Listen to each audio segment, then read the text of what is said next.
and a very unexpected event, which Rumi is not going to tell us what exactly, has actually terminated the book one. And stories have it that there was a 2 years gap between the book one and the book two. Then again we are not sure what was the reason or the cause behind this gap, but something we can actually find in what Rumi has got to tell us, and we are going to read it. Now it is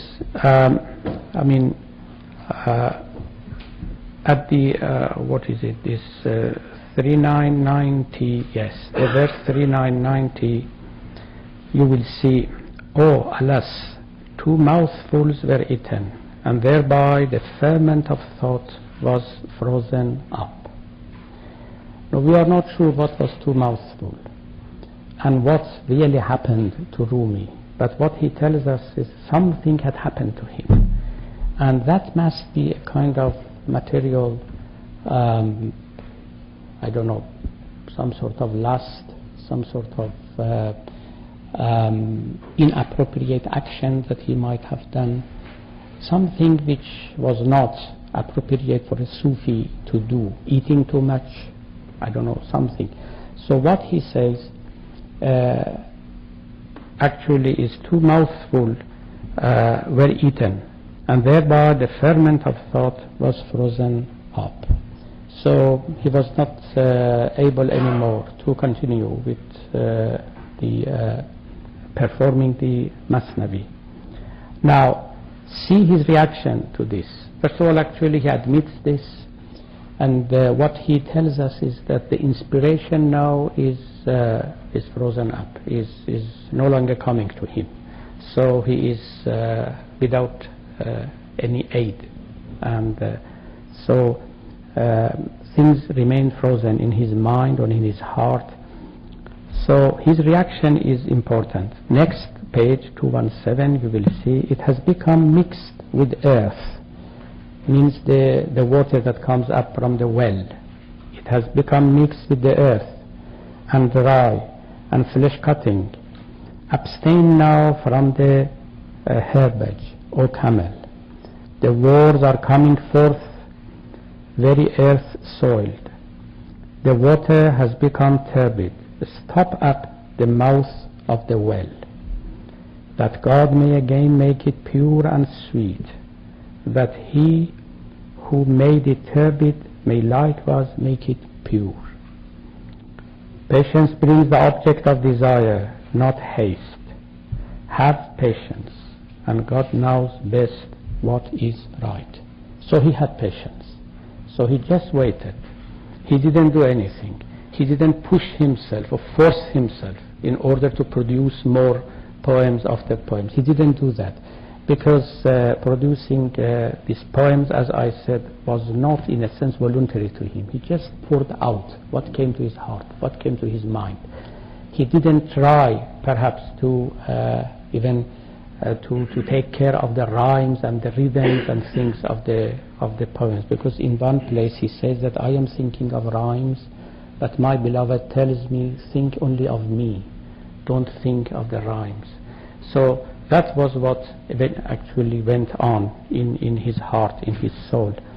So his reaction was this, that now that the water is turbid according to him, the main thing to be done is just patience. Wait and be patient until the God, the one who made it turbid, makes it pure again. Now, this is the end of the first book.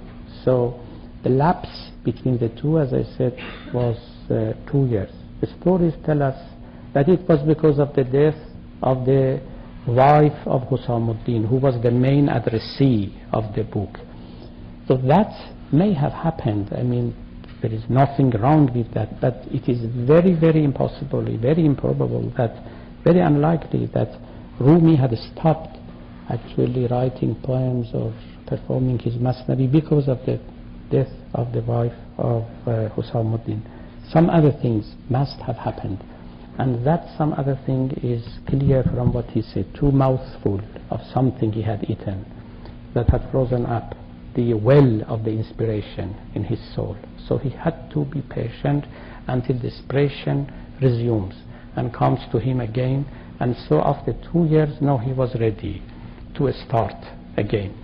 So at the beginning of the second book, now we read this, then that is in page 222. You have got it.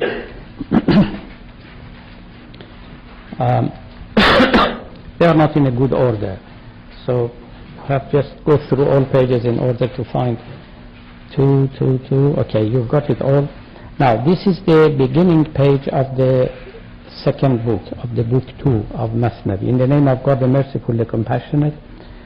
This Masnavi has been delayed for a while.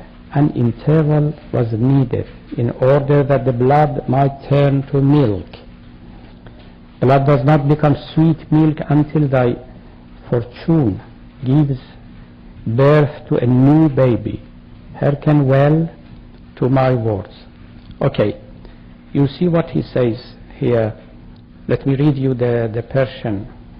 There are again Persian students here who may want to hear the original version of what Rumi says. مدتی این مثنوی تأخیر شد، مهلتی بایست تا خون شیر شد، تا نزاید بخت تو فرزند نو، خون نگردد شیر شیرین خوش شنو.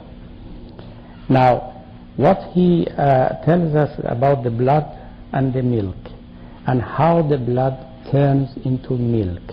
It needs at least 9 months for a baby, for the blood of the mother, in order to be turned into milk.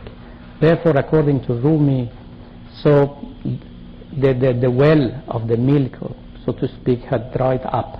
So it needed some time in order to be turned into milk.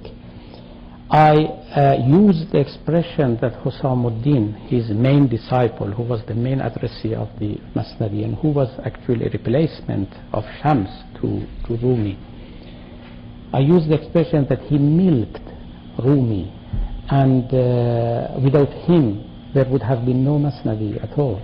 I mean, Rumi actually found him the best person to be addressed, the best person to be intimate to his secrets, actually, to be confided to. And therefore Husamuddin had a very big role in the whole creation of this great work. Now when he says that my blood is turning into milk because of you, and it needed a lapse of some time in order for the body or for the soul to be ready again to produce milk, he says more than what is apparent in these words. First of all, the very idea of actually producing a poem, that is the most important thing. In some other places, not in Masnavi, in his Divan, he tells us about the imagery about the turning blood into ink. That is even more telling. You see, turn خون چو می جوشد منش از شعر رنگی می دهم. My blood is boiling and I am turning it into ink, in the sense that, and that is exactly what you hear it from some of the modern poets, that the art of poetry is the suffering of turning blood into ink. Now that is what Rumi actually has got to say, and this means that all these words actually comes out from the depth of his heart, from the depth of his soul. He was not, as I said, forcing himself artificially in order to produce something. Here when he says that in order for the blood to turn into milk you need some time, take it very seriously. It is his blood that you see, that you meet in the pages of Masnavi. It is not only his thoughts, it is not his mind that was working when he was producing this. It was his whole blood, his whole soul that was at work, moving and acting and pouring out on the pages.